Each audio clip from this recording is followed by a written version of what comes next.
Number of the Beast, released on the 22nd of March 1982, is Iron Maiden's third studio album, and their first with legendary singer Bruce Dickinson. It's also the last Maiden album to feature drummer Clive Burr. The punishing workload on the 1981 World Tour, supporting their second album, Killers, combined with heavy drinking and drug use to cope, meant that vocalist Paul Di'Anno's performances were becoming increasingly erratic. Eventually, Maiden manager Rod Smallwood and the rest of the band decided enough was enough. It was a point where we thought, well, we can't carry on with him like this because it's just going to pull us all under. Di'Anno was fired and replaced with Samson frontman Bruce Dickinson. The arrival of Dickinson proved to be transformative. His soaring vocal range and commanding stage presence gave the band a new sense of power and theatricality. Where Di'Anno had brought grit and raw aggression, Dickinson delivered drama and operatic grandeur, an ideal fit for bassist and chief songwriter Steve Harris's increasingly ambitious vision. Recording sessions, though, were intense and fraught. The band worked under pressure, and producer Martin Birch later admitted the process was plagued by strange mishaps, fueling a sense of superstition around the album. Upon release, The Number of the Beast stormed to the top of the UK charts. It also charted very well around Europe, and reached number 33 on the US Billboard 200. The album became a commercial breakthrough and a cultural flashpoint, with its title track and artwork sparking outrage among conservative groups, who accused Iron Maiden of promoting Satanism. Far from hurting them, the controversy only added to the band's notoriety and mystique, ensuring The Number of the Beast would be remembered not just as a metal milestone, but as a defining moment in the genre's history.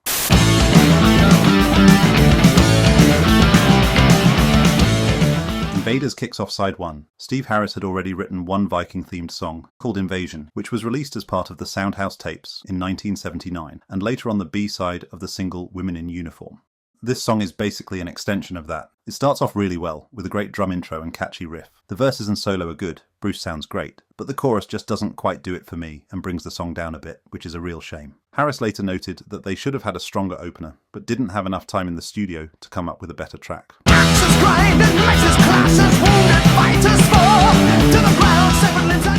This one's a 7 out of 10.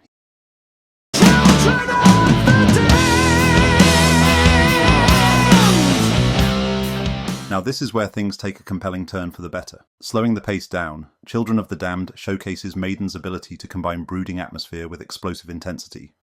Inspired by the 1964 British sci-fi movie of the same name, it's beautifully structured, with some particularly vivid and haunting lyrics from Steve Harris. Bruce Dickinson's vocals move effortlessly from melancholic restraint to full-throated power. It's a track that rewards repeat listens, and one that deserves far more recognition as a centerpiece of the album.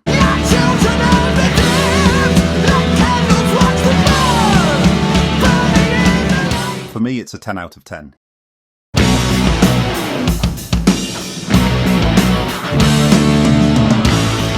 Based on the cult 60s TV show starring Patrick McGoohan, The Prisoner brims with energy and swagger. The band's penchant for cinematic flair comes into its own here, with the iconic spoken word intro setting the stage for what feels like an act of defiance in musical form.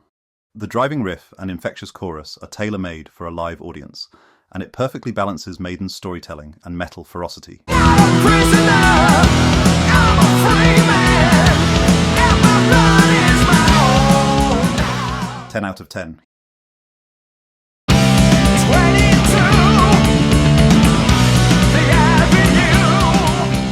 22 Acacia Avenue is a gritty continuation of the Charlotte the Harlot saga, first seen on the band's debut album. Originally an Adrian Smith song written before he joined Maiden, the track was reworked and expanded, with Steve Harris adding provocative, perhaps even questionable lyrics to fit the album's darker tone. The song's musical complexity elevates it, with shifting tempos and some fantastic guitar interplay, ensuring it remains captivating throughout. Great drumming from Clive Burr too.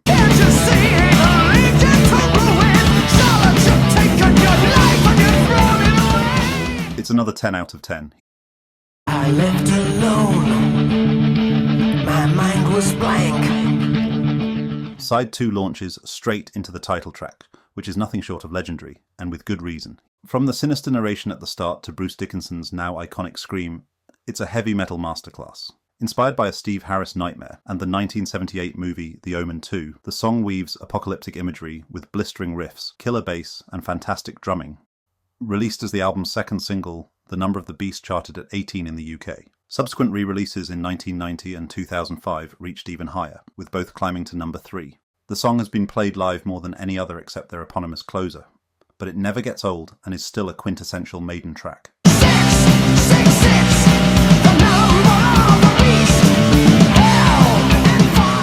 Easily a 10 out of 10.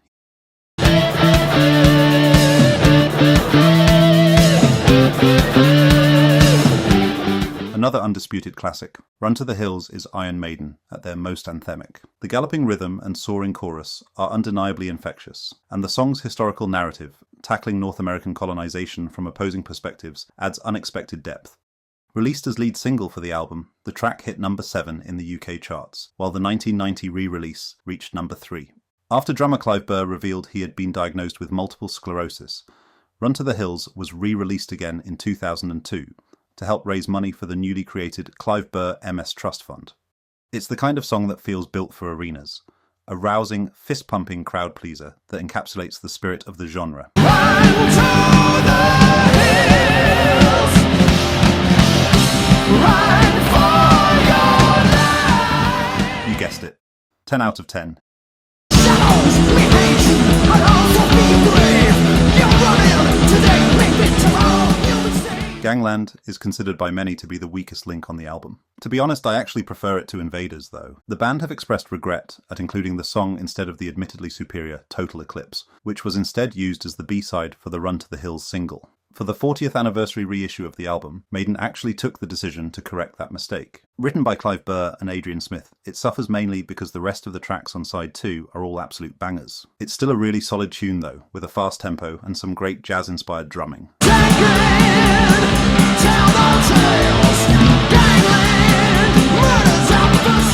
For me, it's still an 8 out of 10.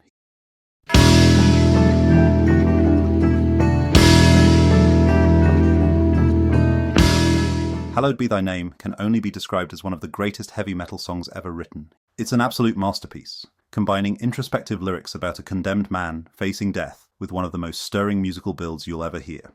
The interplay between the guitars is sublime, and Bruce Dickinson's vocals are nothing short of majestic. When the priest comes to read me the last rites, take a look through the bars of the last sites of a world that has gone very wrong for me. It's epic, emotional, and utterly timeless, a song that elevates the entire album. Hallowed be thy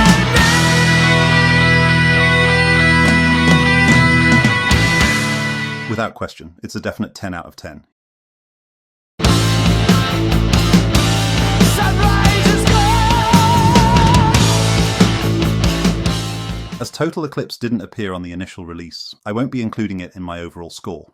It's a great song with apocalyptic lyrics, a driving riff, some interesting tempo changes, and excellent soaring vocals from Bruce. To my ear, there are some definite Ronnie James Dio and Black Sabbath influences on this one.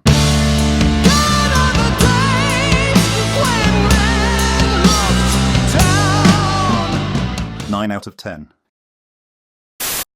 This was Iron Maiden's second album, with producer Martin Birch at the helm, solidifying a partnership that would last a decade. Recorded in early 1982, the sessions were sometimes difficult and tense. I drove him crazy. I mean, I think he ended up throwing chairs around the studio and screaming and yelling, and went home with a blinding headache. But the resulting performances delivered a polished, powerful sound.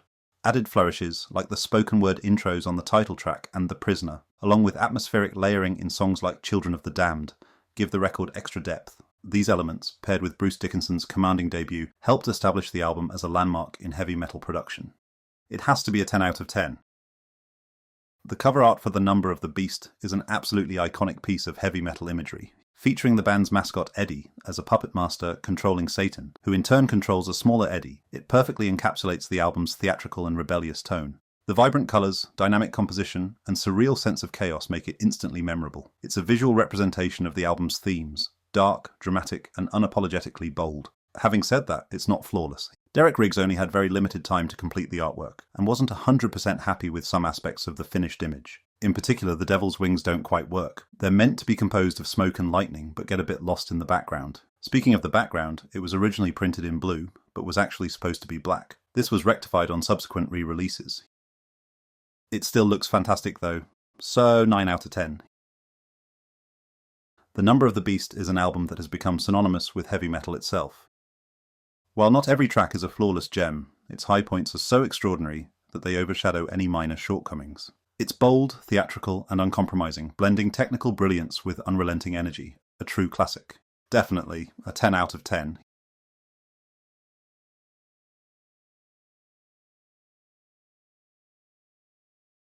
So, overall, the combined song score is 75 out of 80. Adjusting that so it's out of 70 gives us 66. Adding in the production, art design and listenability scores gives us a final total of 95 out of 100, making The Number of the Beast a revolutionary album. If you enjoyed the video, don't forget to like, subscribe and hit the notification bell. See you next time on Heavy Rock Revolution